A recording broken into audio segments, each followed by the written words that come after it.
नमस्कार साथियों। यह पहली बार नहीं है कि मैं आप सबके सामने बलात्कारी जनता पार्टी यानी कि बीजेपी का कच्चा चिट्ठा लेकर आई हूं।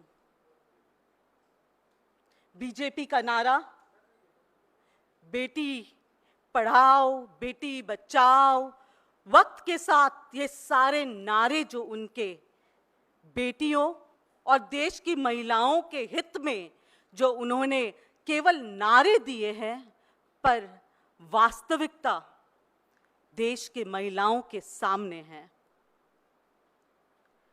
चाहे बहादुर महिला पहलवानों का मामला हो, मैं खुद उस वक्त इन पहलवान बेटियों से मिली थी, उनके दर्द समझी, पर दुख की बात तभी भी ये थी कि देश के प्रधान सेवक कहलाने वाले देश का प्रधानमंत्री ने उन्हीं बेटियों को, जिनको उन्होंने आमंत्रण दिया था घर पे, उसके बाद उनको जंतर मंतर पर संघर्ष करने के लिए और अपनी इज्जत को बचाने के लिए जो उन्होंने देश के लिए कमाई की थी, वो इज्जत उसको उन्होंने सरेआम, मैं तो ये भी कहूं कि प्रधानमंत्री जी ने देश की बेटियों की, उन पहलवान बेटियों की भी इज्जत बचाने में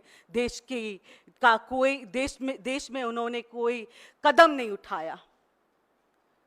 बात हो अंकिता भंडारी की, बात हो मोदी जी के खुद के संसदीय क्षेत्र बनारस हिंदू यूनिवर्सिटी में गैंगरेप का मामला,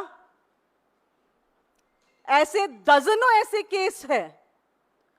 बात हो जो बहुत सारे ऐसे केस जो पिछले 10 सालों में देश ने जो देखा है, वो यही देखा है कि प्रधानमंत्री जी और भाजपा सरकार ने बार बार जब भी कोई रेपिस्ट की बात हो, और खास करके जब वो रेपिस्ट उन्हीं के पार्टी के लोग हो, तब उन्होंने उनको संरक्षण दिया है। आज आप सबके सामने जो केस पिछले 6 दिनों से वायरल हुआ है, देश का मास रेपिस्ट प्रज्वल रेवन्ना की बात करने आई हूं मैं यहां पे। आप सभी ने देखा होगा कि प्रज्वल रेवन्ना को लेकर पूरे देश में महिलाओं जो है वो गुस्से में है। देश की महिलाएं जो है वो शॉक्ड है, वो सोचने पे मजबूर है कि क्या पिछले 5 वर्षों से जो इंसान पार्लियामेंट के अंदर था, मोदी जी के नाक के नीचे उनका परिवार का हिस्सा बनके जो इंसान था, उनकी असली चरित्र देश के सामने आया है। और सच्चाई ये है कि जब किसी इंसान का असली चेहरा और चरित्र देश के लोगों के सामने आता है, तो इसके बहुत पहले ये सारे मामले और ये सारे चीजें देश के प्रधानमंत्री जी और गृह मंत्री जी के सामने तो होता ही है, क्योंकि पूरा आईबी, सीबीआई, सारे जितने भी देश के इंटेलिजेंस एजेंसीज जो है वो किसके हाथ में है? आप और हम अगर कुछ करने जाएं, या कोई आम इंसान देश का, अगर यही लड़का, यही केस कोई आम इंसान का होता, तो रवैया क्या होता प्रधानमंत्री जी का और देश के गृह मंत्री का? वो दिखाते कि देखो मोदी जी जो है वो देश की बेटियों को बचाने के लिए किसी को पकड़ लिया है। पर जब बात उनकी आती है, जो उनके खास मित्रों में गिना जाता है, तो रवैया देश के सामने है। मैं आपके माध्यम से एक बात उजागर करना चाहती हूं। वो बात जो शायद जून के तारीख, मुझे कौन सा तारीख नहीं, I really don't know the exact date, पर जून 2023 की बात है, जब गवर्नमेंट ने गैग ऑर्डर दिया था कि कोई भी टेप या कोई भी वीडियोस प्रज्वल रेवन्ना का सार्वजनिक या उसको रिलीज नहीं किया जाए। मैं देश के प्रधानमंत्री जी, गृह मंत्री जी और वो सारे एजेंसी से ये सवाल करती हूं कि जब 2013 में, जून 2013 में ये बात आपके ध्यान में था, जब आपको पता था कि ऐसे कुछ है, तब आपने इन वीडियोस की जांच क्यों नहीं करवाई? आपने पार्लियामेंट, जिसे देश का मंदिर कहा जाता है, डेमोक्रेसी का मंदिर कहा जाता है, उस मंदिर के अंदर एक गैंग रेपिस्ट कैसे बैठा था? और अगर देश के लोगों को पता हो तो ये वही गैंग रेपिस्ट है जिन्होंने जानबूझकर बार बार महिलाओं को पीड़ित किया और खुद वीडियोस उतारते गए। एक ऐसे इंसान, 33 साल का युवा, जो पूर्व प्रधानमंत्री जी के पोते, खुद के पिताजी एमएलए, ऐसे परवरिश। मोदी जी कहते हैं कि उनका जो भाजपा अगर के जो लोग हैं वो बहुत संस्कारी हैं। मोदी जी, आपको, देश के जनता को, आपको महिलाओं को, देश के महिलाओं को यह जवाब देना होगा कि पिछले 8 महीने से ये युवा सांसद आपके नाक के नीचे बैठा था, आपको सब कुछ पता था, तभी भी आप अपने मुंह बंद क्यों रखे? तभी भी आपने उसे पार्लियामेंट के अंदर लॉ मेकर्स में वो गिना गया है। 8 महीने उनको आपने कानून बनाने दिया देश का, जिस इंसान ने कानून का धज्जिया उड़ा दिया, जिस इंसान ने इतने महिलाओं को 3000 से ज्यादा वीडियोस जो है वो वायरल हुआ है। सोचिए उन महिलाओं की हालत, सोचिए उन पे क्या बीतती होगी, उन परिवारों पे क्या बीतती होगी। और फिर ये बाप इनका, एमएलए साहब, बेटा तो पापी है ही, वो इन्हें बचाने के लिए उन पीड़ितों को अगवा करने की कोशिश करते हैं। मैं आपकी ध्यान 14 अप्रैल के और ले जाना चाहती हूं।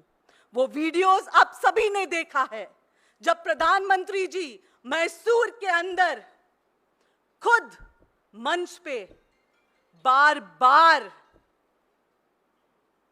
रेवन्ना, प्रज्वल रेवन्ना का नमस्कार ऐसे ले रहा था। अगर आप वो वीडियोस देखें तो कम से कम 8-10 बार प्रज्वल रेवन्ना मोदी जी को, प्रधानमंत्री जी को नमस्कार करते हुए दिखाई देंगे। क्या ये कोई सिग्नल था क्या? बचाओ मुझे बाप, आप ही हो हमारे बाप। और फिर ये बाप उसके हाथ उठाते हैं मंच पे और उनको दिलासा दिलाता है कि मैं हूं, मोदी है तो मुमकिन है, मोदी है तो मुमकिन था इसका देश से भागना, मोदी है तो मुमकिन था उनका संसद के अंदर 8 महीने बैठना। अब मोदी जी आप चुप क्यों हो?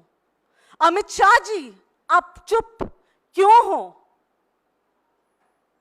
महिला एवं बाल विकास मंत्री स्मृति ईरानी जी, महंगाई पे तो महिलाओं ने सहन कर ली, पर जब देश की महिलाओं की आबरू पे बात उठती है तब देश की महिलाएं सहन नहीं करेगी।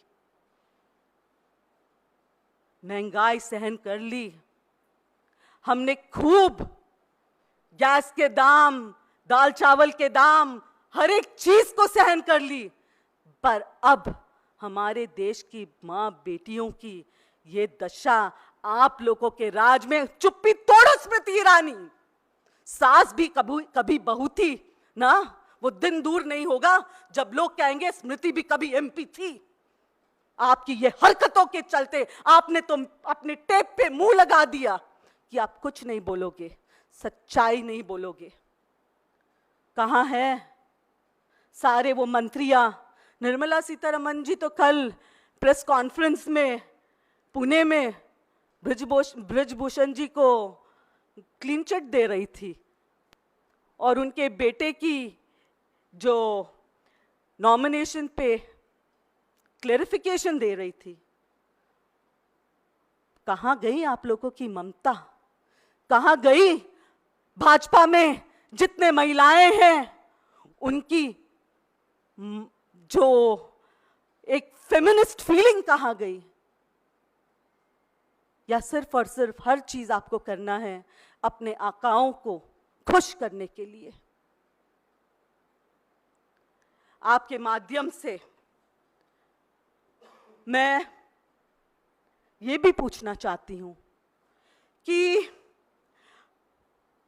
14 अप्रैल को मैं आपको वापस 14 अप्रैल की ओर ले जा रही हूं, जहां पे प्रधानमंत्री मोदी जी ने उसी दिन बीजेपी का संकल्प पत्र भी जारी कर दिया।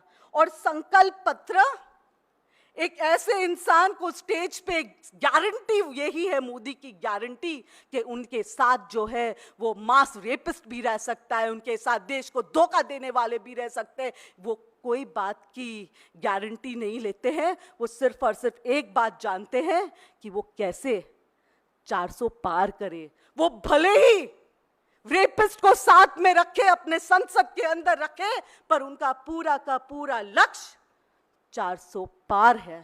पर इस बार कैसे 400 पार महिलाएं जो है देश के आपको दिखा देंगे कि 400 पार क्या, आपको नाक में दम कैसे मिलेगा वो देश की महिलाएं दिखाएंगे। आपने गारंटीज की बात की मोदी जी, उसी मन से आपने महिलाओं को फ्री राशन देने की बात की।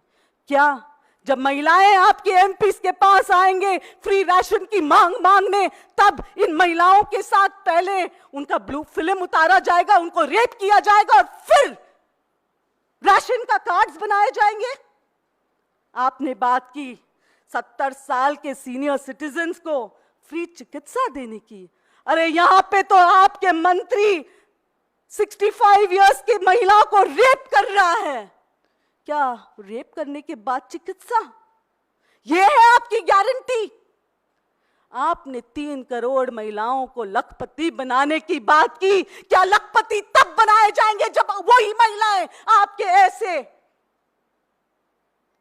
एमपीज के पास जाएंगे और बार बार उनको रेप किया जाएगा और उसके बाद उनको इनका फायदा मिलेगा?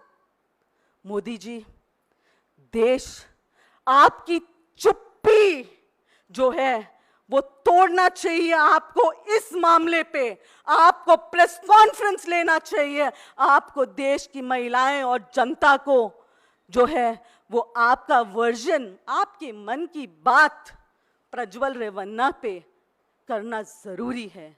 प्रज्वल रेवन्ना पे आपकी मन की बात कि किस मन से आपने प्रज्वल रेवन्ना को 8 महीने बचाया, किस मन से आपने प्रज्वल रेवन्ना को मंच पे रखा, किस मन से आपने प्रज्वल रेवन्ना के लिए वोट्स मांगे। और मैं अगर आपके जो स्टेटमेंट है अगर मैं वो पढ़ूं तो आपने प्रज्वल रेवन्ना के लिए हसन के लोगों को कहा, हसन लोकसभा से एनडीए के प्रज्वल रेवन्ना और मंड्या से मेरे मित्र एचडी कुमारस्वामी आने वाले 26 अप्रैल को इनके लिए आपको हर वोट मोदी को मजबूती देना देश का भविष्य तय करेगा। मोदी जी, सच्चाई तो आप ही ने कहा कि यही है आपकी मजबूती, महिलाओं को दबाना, सच को दबाना, बाहुबली दिखाना अपना, ये आपकी मजबूती है। और ये वोट जो है वो ये वोट आपने जिसके लिए मांगा वो आपकी मानसिकता भी दर्शाती है कि आप कैसे इंसान हो। मैं मेरे प्रेस के मित्रों के माध्यम से आप सभी को याद दिलाना चाहती हूं मैं आपको निर्भया केस आपको याद होगा ना। उस वक्त देश के हर वर्ग के नागरिक, चाहे मीडिया हो, चाहे स्टूडियो हो, चाहे राजनेता हो, सभी सड़कों पे उतर आए थे, याद है? और सड़कों पर न्याय की गुहार लगाते थे। पर आज जब 300 से अधिक हमारी देश की बेटियों के साथ, माताओं के साथ इतनी घिनौनी हरकत एक मेंबर ऑफ पार्लियामेंट, एक लॉ मेकर ने किया है, कहां है वो सारे सिविल सोसाइटी के लोग? कहां है वो सारे एक्टर्स, एक्ट्रेसेस, अमिताभ बच्चन जी, ये सारे एक्टर्स, ये सारे लोग कहां है? चेतन भगत जी, सवाल पूछ रहे हैं आपको। देश के महिलाएं, आप क्यों नहीं उतर रहे हो? किस बात का डर है आप सभी को? इंटेलेक्चुअल क्लासेस, आज आप खामोश क्यों हो? कहां है आंदोलन करने वाले अन्ना हजारिका? अन्ना हजारिका जी, उठिए, मेरी आवाज आप तक पहुंच रही होगी। अगर आप तब देश के हित में थे तो अब देश हित में क्यों नहीं बाहर निकल रहे हो? कहां है चेतन भगत, अनुपम खेर जी? मैं वापस अमिताभ बच्चन का नाम लूंगी क्योंकि बीच में उन्होंने खूब देश की बेटियों के नाम पे एडवर्टाइजमेंट्स किया है। सारे सेलिब्रिटीज, ये वक्त आ गया है कि आपको इस हादसे को मैं क्या नाम दूं मुझे नहीं पता, क्योंकि ऐसे हादसा शायद पूरे देश और दुनिया में कभी ना सुनने को आया है, ना आगे मुझे उम्मीद है ना सुनने नहीं मिलना चाहिए। पर ये कब होगा? ये तब होगा जब ऐसे प्रज्वल रेवन्ना को तुरंत इस पे कार्रवाई हो, ऐसे इंसान को बचाया न जाए, वरना वो दिन दूर नहीं होगा कि हम लोगों को ऐसे सैकड़ों प्रज्वल रेवन्ना का सामना हमारे देश के महिलाओं को करना पड़ेगा। आप सभी प्रेस के जो मेरे मित्र हैं, मेरे भाई हैं, आप सभी का भी एक दायित्व बनता है। मुझे पता है कि क्या दिखाए क्या ना दिखाए वो आप तय नहीं कर सकते हो, पर मुझे उम्मीद है कि इस आवाज़ को, इन देश की बेटियों को इंसाफ दिलाने के लिए आप सोचिए कि अगर आपके घर के माँ, बेटी, बहन या किसी भी सदस्य पे ऐसा कुछ होता तो उनकी मेंटल स्टेटस क्या होता कि वो क्या कहीं किसी को अपना मुंह दिखा पाती। और ये जो वीडियोस है वो वायरल है। मैं आपके माध्यम से उन देश की सारी बेटियों को जो पीड़ित है वो उनको दिलासा देना चाहती हूँ कि कर्नाटका की जो सरकार है वो आपके साथ खड़े हैं, डरो मत।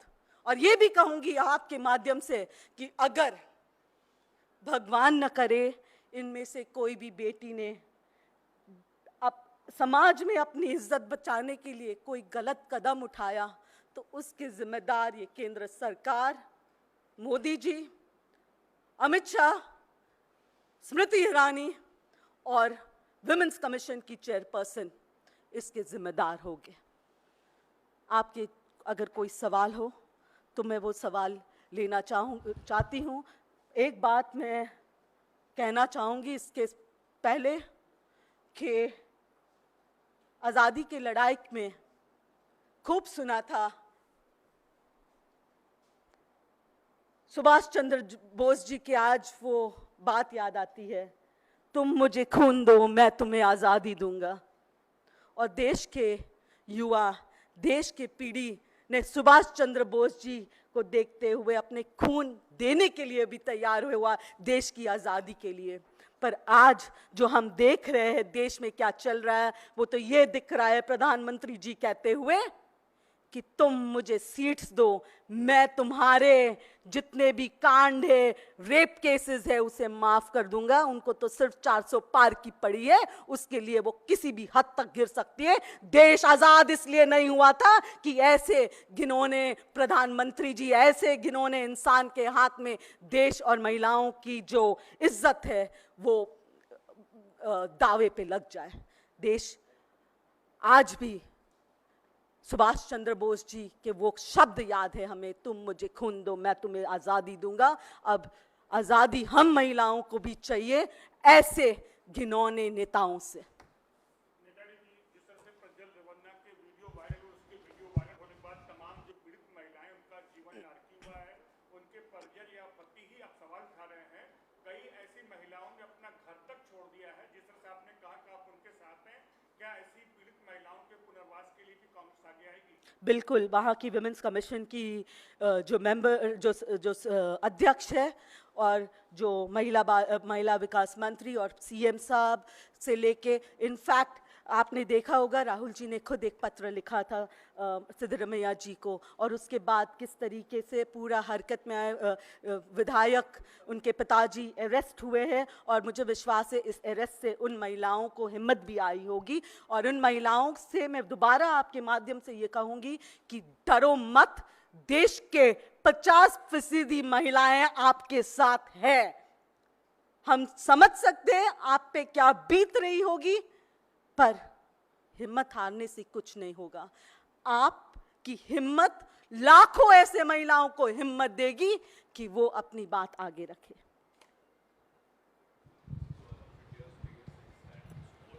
Can you be a little loud, please? What are the stringent steps that have been taken and are going to be taken in this regard by the Karnataka, by the government, by Congress government? And how do you plan to bring Prajwal Ravanna back? See, the Congress government stands by what we preach. We believe in what we say, and we do what we say. So the entire Congress leadership of Karnataka, the CM, the Deputy CM, the Home Minister, the Women and Child Development Minister, the Women Commission, they are all on their toes for it and will ensure that the rapist be punished. But we also need to note over here that since the rapist has fled the country, he wouldn't be able to flee the country without the patronage and without the help of the central government. He has fled the country.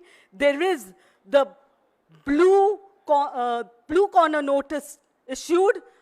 I question the central government. Why not a red corner notice issued to him? That would get him arrested wherever he is, in whichever corner of the world he is. A red corner notice is the need of the hour. Yes? Your questions? Ma'am, एक question Haryana से। हरियाणा के नारनौल में एक civil hospital में एक महिला चिकित्सा अधिकारी जो अनुसूचित जाति से आती थी, 12 दिन पहले उनसे कुछ वहाँ के लोगों ने मारपीट की, अभद्र व्यवहार किया, शब्द बोले, अश्लील हरकतें भी की, लेकिन 12 दिनों के तमाम प्रयास के बावजूद अभी तक हरियाणा पुलिस ने ये मामला दर्ज नहीं किया। बेटी पढ़ाओ बेटी बचाओ, मैं आप सभी से यही कहना चाहती हूँ कि हरियाणा हो, उत्तराखंड हो, देश के कोई भी कोने में, महाराष्ट्र हो, मध्य प्रदेश हो, मणिपुर, क्यों भूले हम मणिपुर को?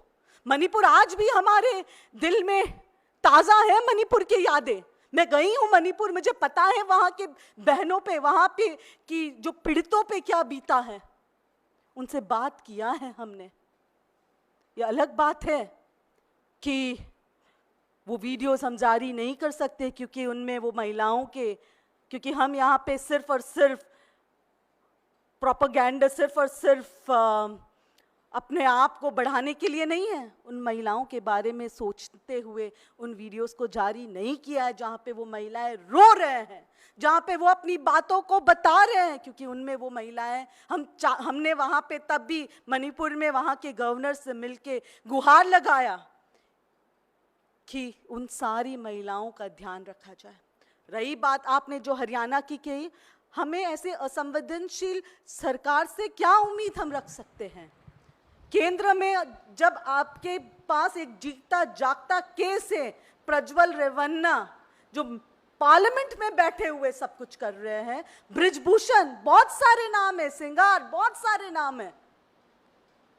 मोदी जी को तो सिर्फ सत्ता की पड़ी है, सत्ता कैसे हासिल करें, सत्ता कैसे अपने पास रखा जाए, कर्नाटक में कैसे ज़्यादा से ज़्यादा सीट जीता जाए, सब कुछ जानते हुए उनको लोगों के मन की बात जानने की कोई इच्छा नहीं। वो सिर्फ अपनी मन की बात थोपते हैं, जिसमें से उनकी गारंटीज जो है वो सारे खोखले हैं और जो उनके वादे जो है वो सारे ढोंगी है।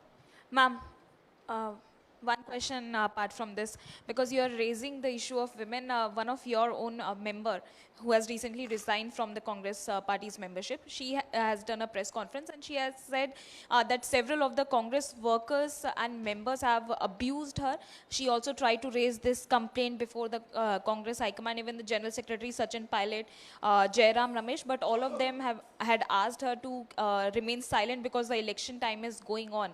She has made several serious allegations also against the Congress party, saying that just because she supports the Ram Mandir, she has visited Ayodhya temple, that's the reason why such kind of behavior was being there against her. See, Radhika, I have known Radhika as she grew in the organization, and we have had constant discussions, but no such thing about anybody harassing her has ever come to my notice, or never has she informed me about, like what you just said, there's a press conference that's held where she has put these allegations.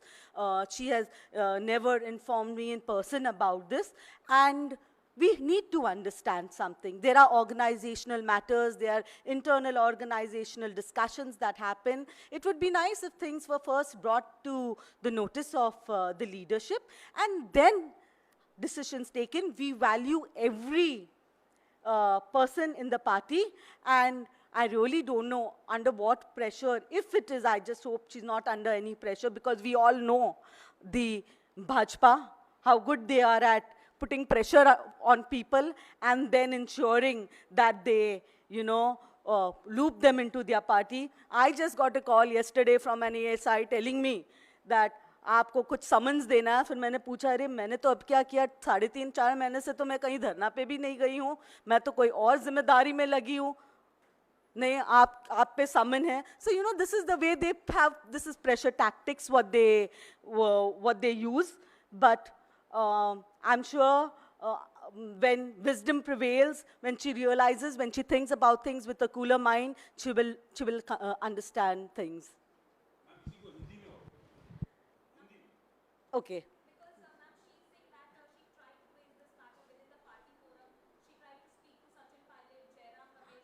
See, we all know this is election time. हम सबको ये पता है कि ये election का समय है, और election के समय में कैसे दबाव बनाया जाता है, किस तरीके से दबाव बनाया जाता है लोगों पे, ये सच्चाई है, ओके। पर मुझे उम्मीद है कि हमारी बहन जो है राधिका खेरा जी, क्योंकि अभी तक मैंने उनका कोई प्रेस कॉन्फ्रेंस नहीं सुना है, तो मैं इस पे कोई टिप्पणी नहीं कर सकती हूँ, क्योंकि उनकी प्रेस कॉन्फ्रेंस मैंने सुना नहीं है, ओके। पर मुझे विश्वास है कि जब वो एक शांत दिमाग से सोचे, तब वो ये एहसास करेगी कि देश में बहुत बड़ी लड़ाई है। ये हमारे जो हमारी ईगो की लड़ाई होती है, पार्टी इंटरनल, जो संगठन के अंदर कभी कि मुझे कुछ करना है, किसी और को कुछ करने का मौका मिल रहा है, ईगो क्लैशेस को दूर रखते हुए हम शायद एक बड़े देश के बड़े जो मसला है उसको ध्यान दे, तो हम एहसास करेंगे कि हमारी ये चीज़ें बहुत छोटी है। आज देश में जो हो रहा है, जिस प्रकार से प्रज्वल रेवन्ना केस हो या कहीं ऐसे बहुत सारे केसेस हैं, ओके, तो ये बहुत बड़ा है, और वक्त है कि हम सब जो है वो हमारे पर्सनल ग्रीवेंसेस को भूल के देश हित में आ गया है, वरना वो दिन दूर नहीं होगा कि हम भी कठेरे में खड़े रहेंगे अगर हमने सही तरीके से अपना आवाज़ देश हित में नहीं उठाया. I'm following the same question. She also mentioned that during the media interaction, she says during Rahul Gandhi's Bharat Jodo Yatra, the media chairman of Chhattisgarh Congress, Sunil Anand, offered me alcohol, and he, along with 5-6 party workers, used to knock the door of my room in inebriated condition. I informed Sachin Pilot and Jainram Ramesh, but nothing happened. How do you respond to that? I guess you should, because you know, she's a friend first, to be honest, a little sister. Okay, she's never brought this to my notice. And me then being the Mahila Congress president, she had that access to me to come and bring it to my notice. And this wasn't ever discussed, and we often have chit-chats over the phone and stuff, but this wasn't ever discussed with me. So I am like, you know, in no position to, but I'm sure if such a thing would have happened, she would have at least brought it once to my notice, knowing the person I am. And if at all there is something of this case where she's mentioned about forcing her with alcohol or knocking her door, then I'm sure there would be some CCTV footage which could, you know, we would also look into the case if there is anything. We believe in women's safety, security first, and then anything political.